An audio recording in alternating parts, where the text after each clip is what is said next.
Bismillahirrahmanirrahim. Assalamualaikum warahmatullahi wabarakatuh. Alhamdulillahirabbil alamin. Wassalatu wassalamu ala sayyidil awwalina wal akhirin, imamil muttaqin wa qaidil ghurril muhajjalin, habibina sayyidina wa maulana Muhammadin wa ala alihi wa sahbihi wa man tabi'ahum bi ihsanin ila yaumiddin. Subhanaka la ilma lana illa ma 'allamtana innaka antal alimul hakim. Rabbi shrah li sadri wa yassir li amri wahlul 'uqdatam min lisani yafqahu qawli, amma ba'du. Para pemirsa Al-Bahjah TV, sahabat ragam sunnah nabawi, kaum muslimin dan muslimat yang dimuliakan Allah.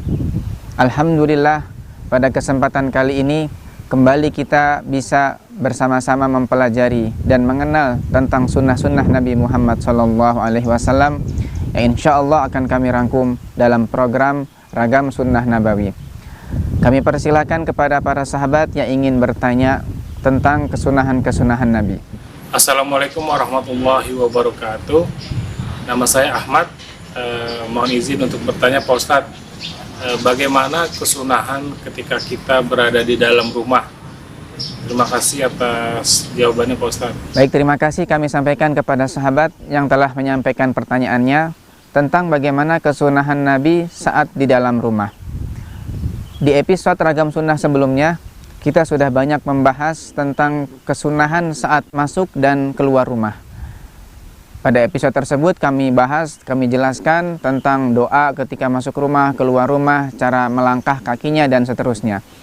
Pada kesempatan kali ini kita khusus membahas bagaimana kesunahan adab yang harus kita jaga ketika berada di dalam rumah.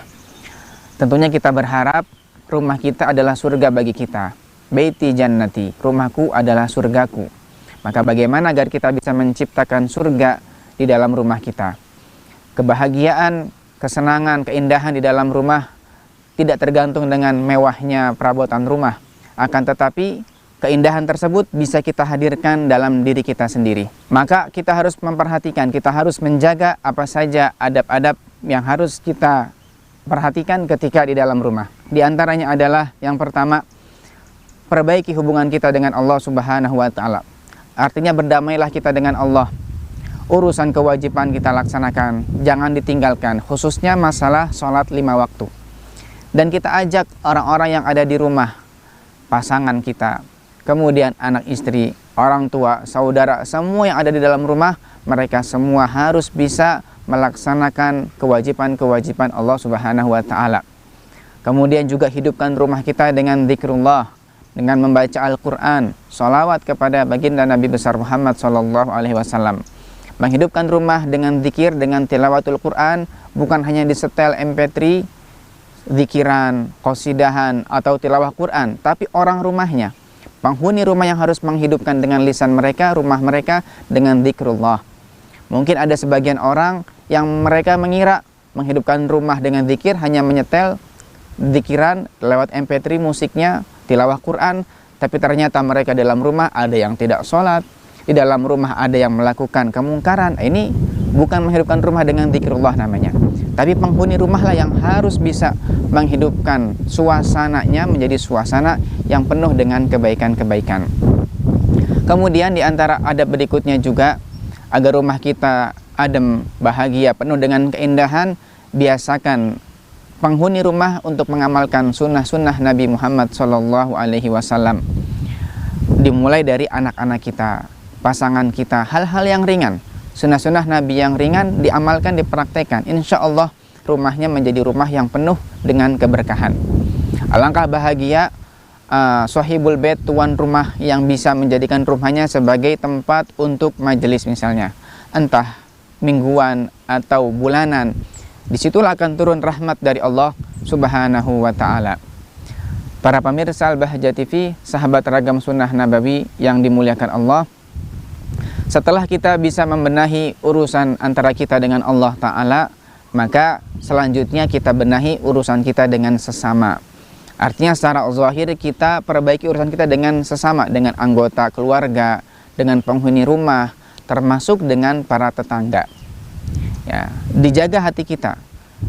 Dari sekian banyak akhlakul karimah, adab-adab tata krama kepada sesama, Imam Ghazali merumuskan semuanya kembali kepada dua hal, yaitu kaful adha dan juga ihtimalul adha, yaitu kita mencegah diri kita agar tidak berbuat zalim kepada orang lain, dan juga kita bersabar saat menerima perlakuan jelek dari orang lain.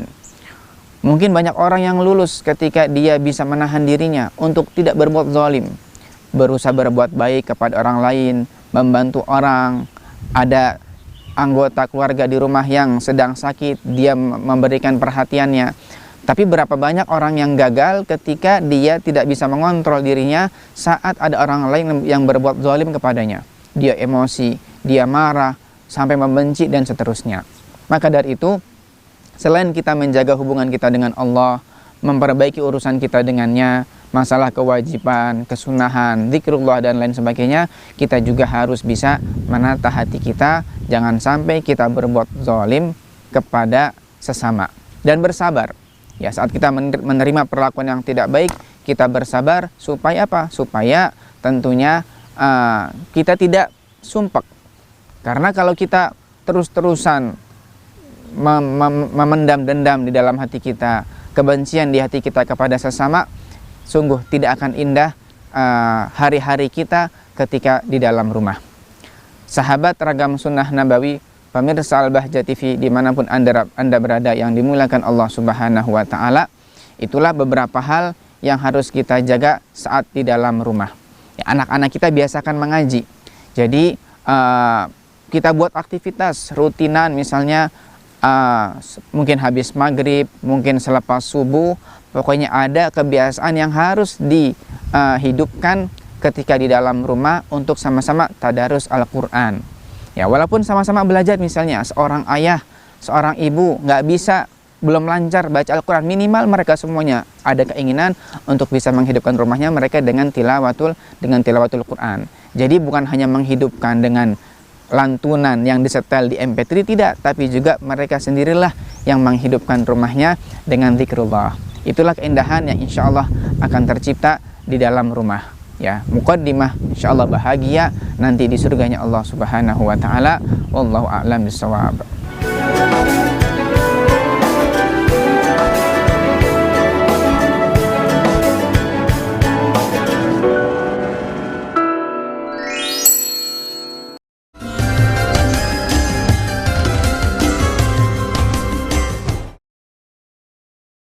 Di masyarakat kita kan ada walimah khitan, ya kan,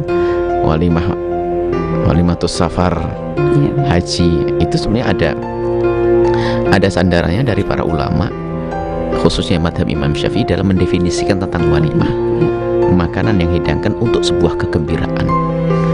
Nah, termasuk di dalamnya khususnya adalah pernikahan, dan asli memang untuk pernikahan. Sampai Nabi pernah memerintahkan, siapa orang yang bertakwa kepada Allah, Allah akan beri makhrajan, jalan keluar. Walaupun hidupnya susah, namun dia boleh mendapatkan ketenangan dengan imannya.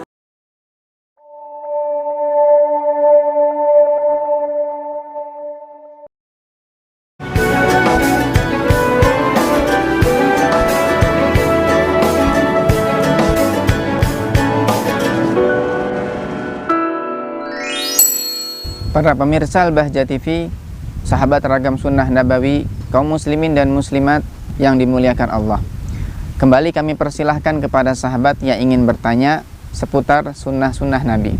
Assalamualaikum warahmatullahi wabarakatuh. Ustadz, perkenalkan, nama saya Iyas. Mohon maaf Ustadz, saya izin bertanya, bagaimana sih kesunahan ketika sedang berada di pasar? Terima kasih Ustadz atas jawabannya.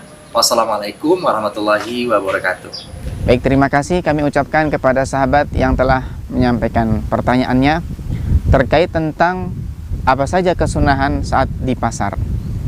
Rasulullah SAW, beliau pernah bersabda dalam sebuah hadits, khairul biqa'i masajiduha wa syarrul biqa'i aswaquha au kama qala. Sebaik-baiknya tempat di muka bumi adalah masjid-masjid, dan seburuk-buruknya tempat adalah pasar. Rasulullah SAW gambarkan pasar merupakan seburuk-buruknya tempat. Kenapa?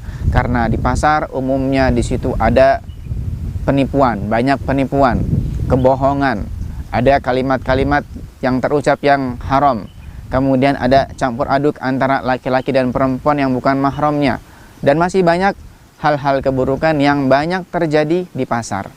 Akan tapi bukan berarti orang yang hidupnya di pasar, yang berjualan di pasar, dia pasti orang jelek. Tidak. Kekasih Allah, wali Allah, hidup di mana saja tetap mulia, tetap pangkatnya tinggi di sisi Allah Subhanahu wa Ta'ala. Ini artinya kenapa kok Nabi mengatakan syarul biqa aswaquha, seburuk-buruknya tempat adalah pasar, karena banyak kemungkaran terjadi di pasar.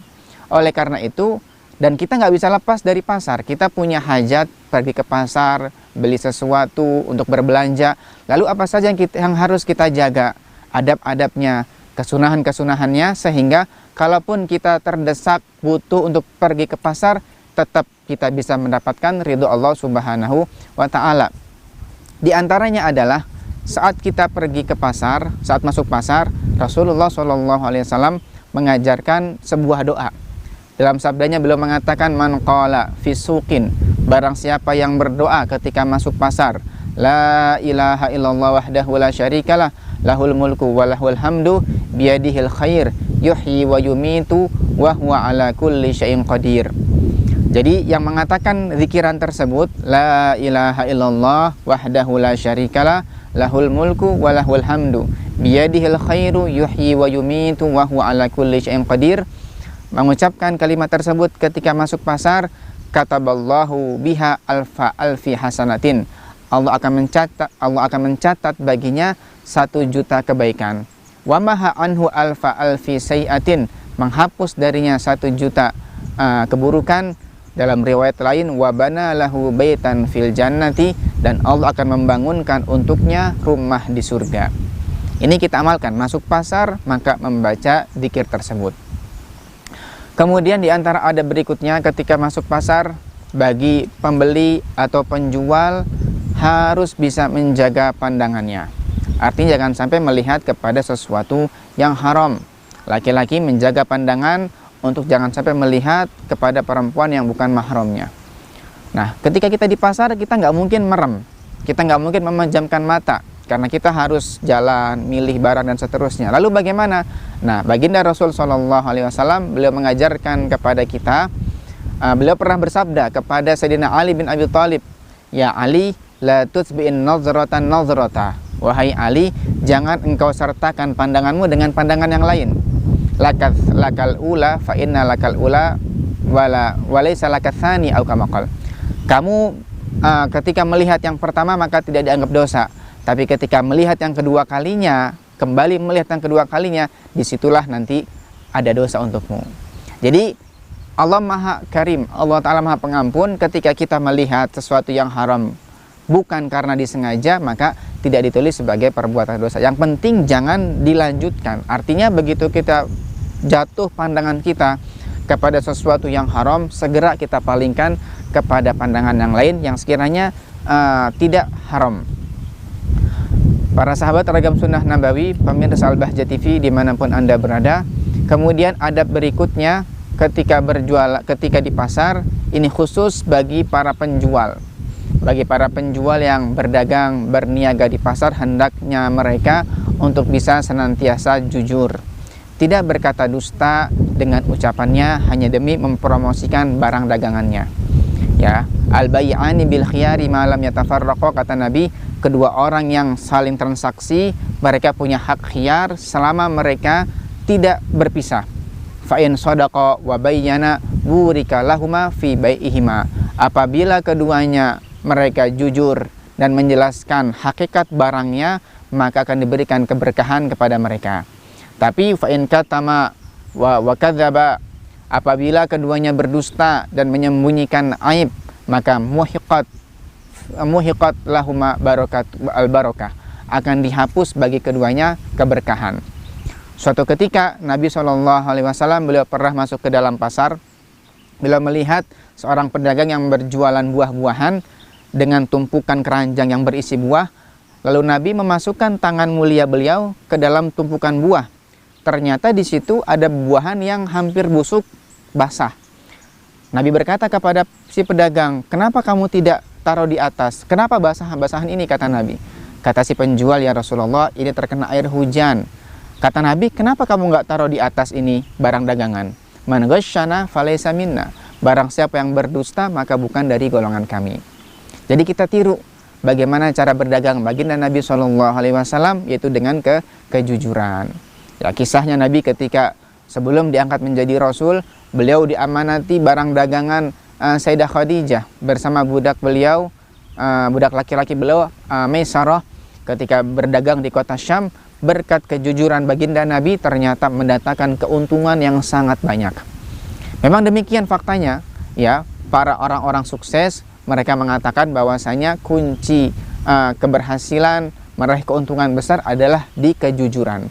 Karena jika si pedagang sudah bisa berkata jujur, maka insya Allah pelanggan pasti tertarik, akan percaya. Dan kalau pelanggan sudah percaya, maka si pelanggan akan kembali berbelanja kepadanya. Sudah percaya, kembali nanti berbelanja lagi. Nah, ini kunci keberhasilan di dalam berdagang adalah kejujuran.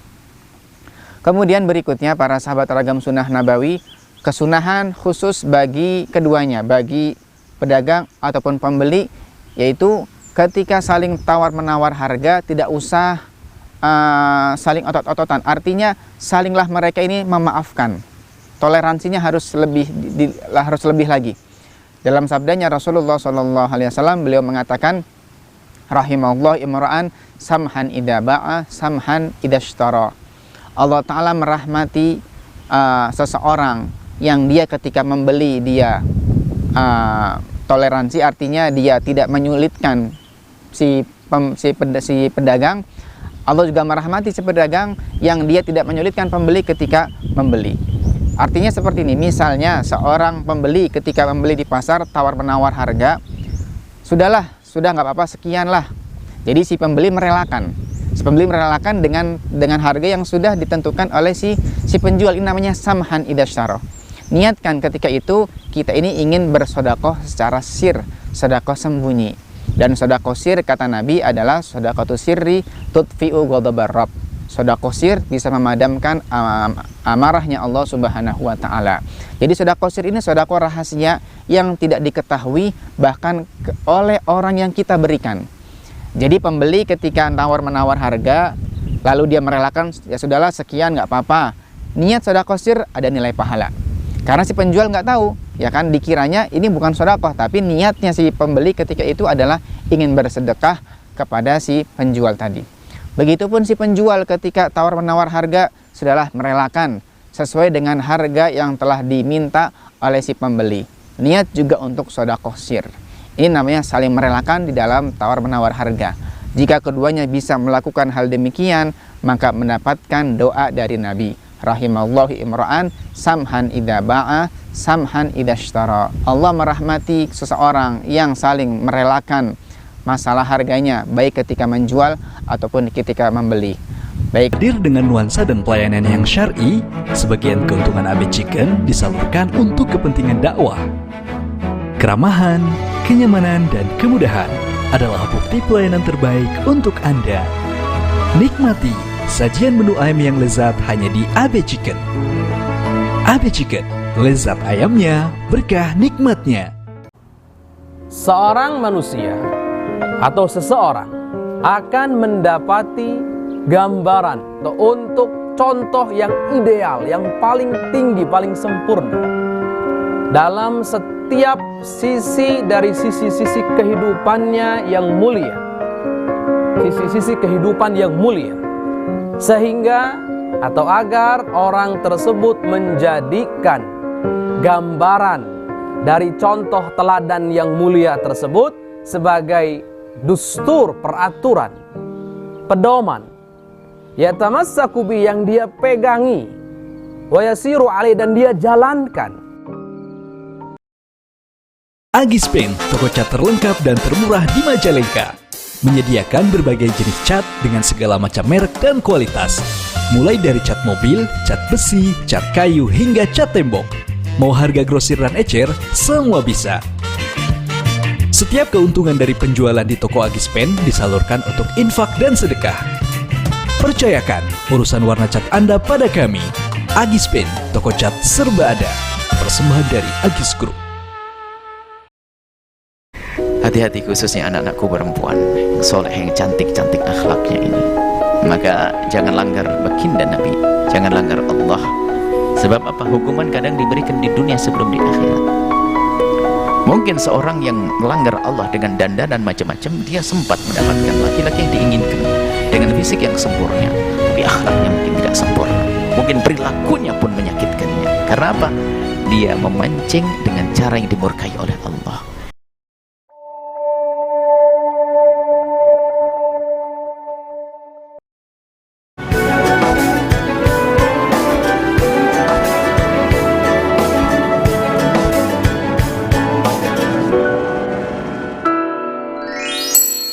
Para sahabat Ragam Sunnah Nabawi, pemirsa Al-Bahjah TV yang dimuliakan Allah, saatnya kami menyampaikan kesimpulan dari pelajaran yang sudah disampaikan pada segmen sebelumnya. Tadi kita sudah belajar tentang kesunahan saat di dalam rumah, yaitu bagaimana agar kita bisa menjadikan rumah kita layaknya surga. Perbaiki hubungan kita dengan Allah, laksanakan kewajiban-kewajibannya, khususnya masalah kewajiban sholat 5 waktu. Ajak anggota keluarga, penghuni rumah agar mereka semuanya menjaga kewajiban sholat 5 waktu. Hidupkan rumah dengan zikrullah. Menghidupkan rumah bukan hanya di setel MP3 zikir atau tilawah, tapi penghuni rumahlah yang membaca Quran, memperbanyak zikir, wiridnya, sholawat kepada Nabi Muhammad SAW. Kemudian di antara hal yang harus kita perhatikan agar rumah kita hidup terasa di surga adalah perbaiki hubungan kita dengan sesama. Jangan berbuat zalim kepada mereka. Kemudian kita yang sabar, tata hati kita, besarkan hati kita sehingga kita tidak gampang emosi atau menyimpan dendam saat orang lain berbuat salah kepada kita. Kemudian kesunahan saat di pasar. Kesimpulannya adalah pasar merupakan seburuk-buruknya tempat sebagaimana sabda Nabi SAW. Maka janganlah Anda menghabiskan banyak waktu di pasar jika tidak ada hajat. Kalaupun harus berbelanja, setelah selesai segera pulang ke rumah. Jangan banyak menghabiskan waktu di pasar. Saat masuk pasar jangan lupa membaca doa tadi, doa yang sudah kami sampaikan sebagaimana yang diriwayatkan dari Nabi Muhammad SAW. Bagi pembeli atau penjual hendaknya bisa menjaga pandangan, tidak sampai melihat kepada hal yang diharamkan.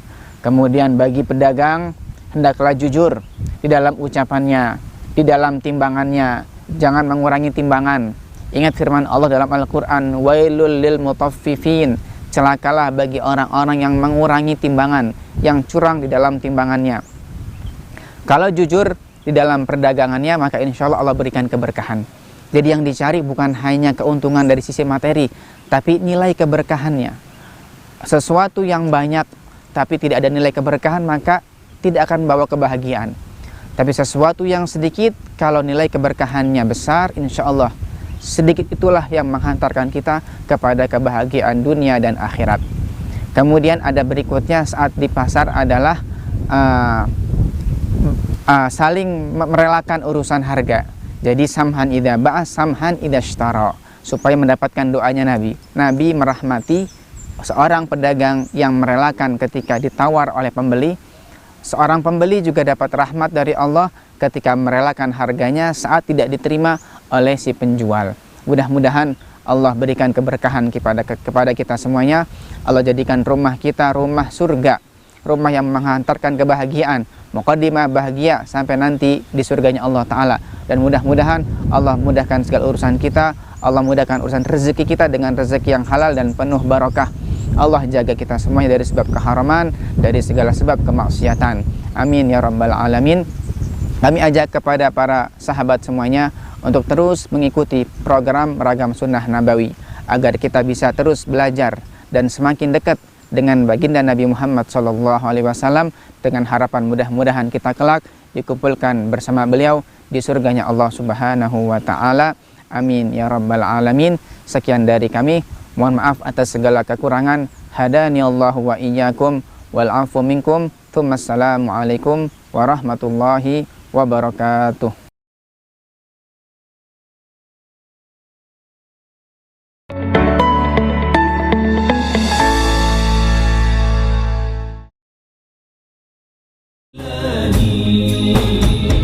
لم تأخذك